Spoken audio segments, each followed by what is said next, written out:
आज के समय में जहाँ तहाँ देखिए लोग छोटी छोटी बातों में उलझते जाते हैं, छोटी छोटी उलझन में अपने जीवन को उलझा लिए हैं। मेहनत इतनी करते हैं लेकिन खुशी घटती जाती है। सिर्फ और सिर्फ खुशियों के लिए ही तो मेहनत करते हैं। धन जुटाते हैं, कर्म करते हैं, यश बढ़ाते हैं, वैभव बढ़ाते हैं, शरीर स्वस्थ रखते हैं, बहुत कुछ करते हैं, लेकिन सबका औचित्य है कि हम खुश रहें।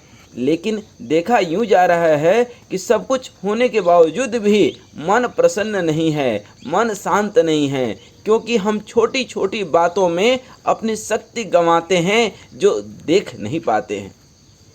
किसी पुराने हिसाब किताब को क्षमा करके, चाहे सामने वाले की गलती कितनी भी बड़ी हो, उस पर अपनी ऊर्जा नहीं गंवानी है। गलती छोटी हो या बड़ी, दुआ करें और उसको क्षमा करें।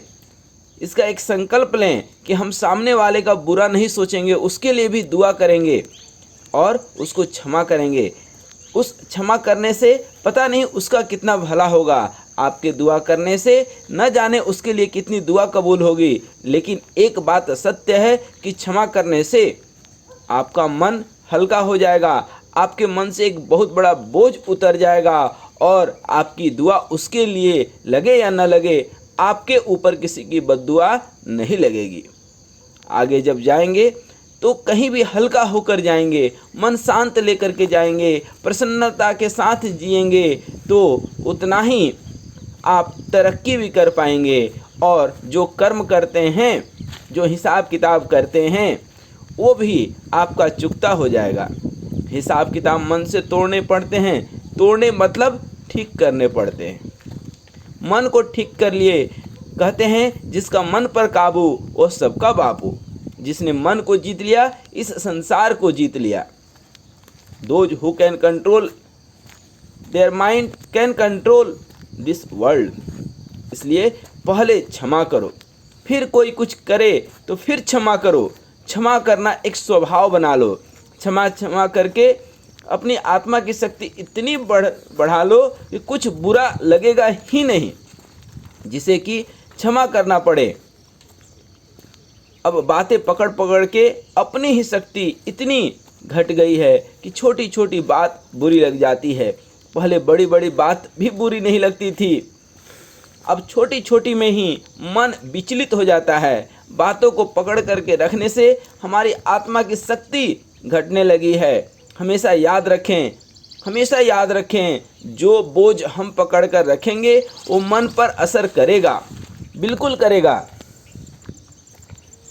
और कुछ नहीं तो अपने शरीर के लिए ही क्षमा करो। हम बोलें कि अपने दिल को ठीक करना है, कभी गर्दन दर्द हो रहा है, कभी पीठ दर्द हो रहा है, कभी घुटना दर्द हो रहा है। ये सब दर्द क्यों हो रहे हैं शरीर के अंदर? क्योंकि मन में दर्द पकड़ के रखे हुए हैं।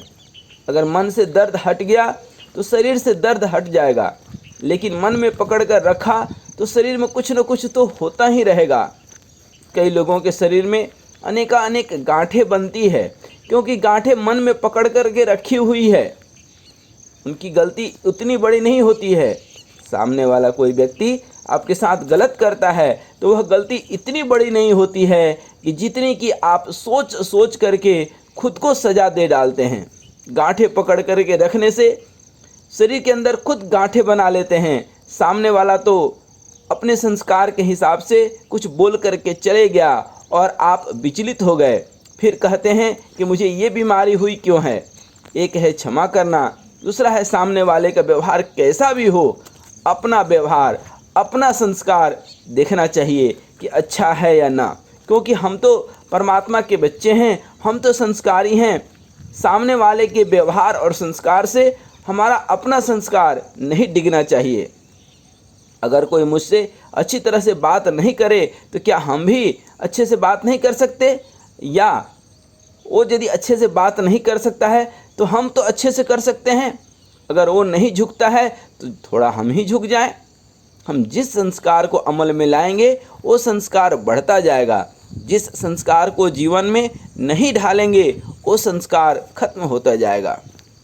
कुछ समय पहले तक 25-30 साल 50 साल पहले आप देखेंगे तो घर लोगों के प्रायः छोटे होते थे, लेकिन परिवार बहुत बड़ा होता था। उस समय नॉर्मल होता था एक दूसरे के प्रति झुकना, एडजस्ट करना, बात को ख़त्म करना, क्योंकि 2 मिनट के बाद तो फिर उसी के साथ रहना है। एक ही पलंग पर माता पिता बच्चे सब सो जाते थे, बड़े खुशी से रहते थे।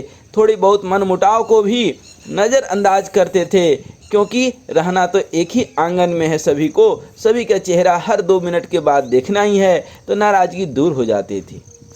परंतु आज मकान बड़े हो गए हैं, घर में 10 कमरे हैं, रहने वाले 5 हैं। थोड़ी सी नाराज़गी होती है, सबके पास अपना अपना रूम है, कमरा है। 2 दिन 4 दिन तक वो कई कोप भवन बना रहता है, एक दूसरे से बात नहीं करते हैं, क्योंकि अलग अलग कमरा है। तो हमने सोच जो है कुछ ज़्यादा बड़ी तो नहीं की, लेकिन सोचा कि ये ज़्यादा अच्छा है, अलग हो जाएं। ये नुकसान कर रहा है, क्योंकि मेरी power to adjust, power to bend हम यूज नहीं कर रहे हैं।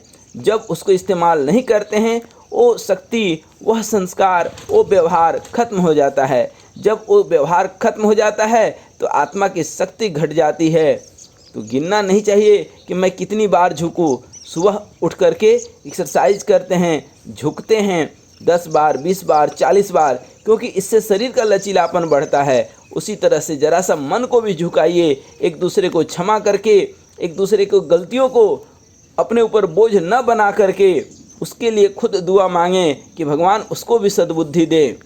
उन्होंने बात नहीं मानी तो क्या हुआ, हम इग्नोर करें उस चीज़ों को, छोटी छोटी चीज़ों को इग्नोर करके आगे बढ़ें ज़िंदगी में, नहीं तो उसी में उलझ न जाएं। सुबह कभी मंदिर जाते हैं, कुत्ता भौंक दिया, इसका मतलब ये नहीं कि कुत्ते के पीछे ही हम पड़ गए। हमारा लक्ष्य हमारा मंदिर है, अर्थात हमारा लक्ष्य हमारा कर्म है, हमारी मंजिल है, न कि वो भौंकने वाले कुत्ते हैं।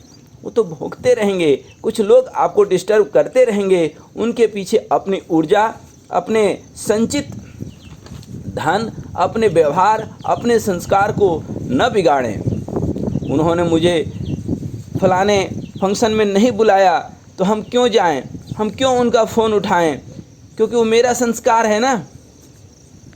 ऐसा नहीं करना है। लेकिन जब हमें वही संस्कार दूसरे में दिखाई नहीं देते तो हम अपने संस्कार छोड़ने शुरू कर देते हैं, और वहीं से हमारा वास होना शुरू हो जाता है। हम नीचे गिरते चले जाते हैं, क्योंकि हम कहते हैं कि उन्होंने नहीं किया तो मैं क्यों करूं। मदद करना अपना एक संस्कार बनाइए, अपने व्यवहार में लाइए। उन्होंने फ़ोन नहीं उठाया तो क्या हुआ, हम तो उठा लें। हम अपने संस्कार की जिम्मेदारी लें, दूसरे को छोड़ दें, तो कम से कम अपना मन हल्का रहेगा, अपना मन संतुलित रहेगा, हम स्वयं में खुश रह पाएंगे, हम एक दूसरे को खुशी दे पाएंगे। जो हमारे पास होता है वही तो दूसरे को दे भी सकते हैं। यदि हमारे पास खुशियाँ हैं तो दूसरे को भी हम खुशियाँ दे पाएंगे। यदि हमारे पास प्रसन्नता होगी तो प्रसन्नता दे पाएंगे। यह प्रसन्नता धन दौलत इत्यादि से नहीं मिलता है, ये स्वभाव से, ये संस्कार से सुख प्राप्त होता है। हरि ओम तत्सत, हरि ओम तत्सत। तो आज संकल्प लें, क्योंकि संकल्प से ही सफलता है और विकल्प से विफलता है। संकल्प लें कि आज जो भी हमारे साथ आज तक बुरा किए हैं उनको हम माफ़ करते हैं, और भगवान से भी दुआ करते हैं कि भगवान परमपिता परमात्मा उनको सद्बुद्धि दे और अपने संस्कार को मजबूत करें। क्षमा करते चलें तो परमात्मा भी आपके गलतियों को क्षमा करते जाएगा। हरि ओम तत्सत, हरि ओम तत्सत, हरि ओम तत्सत।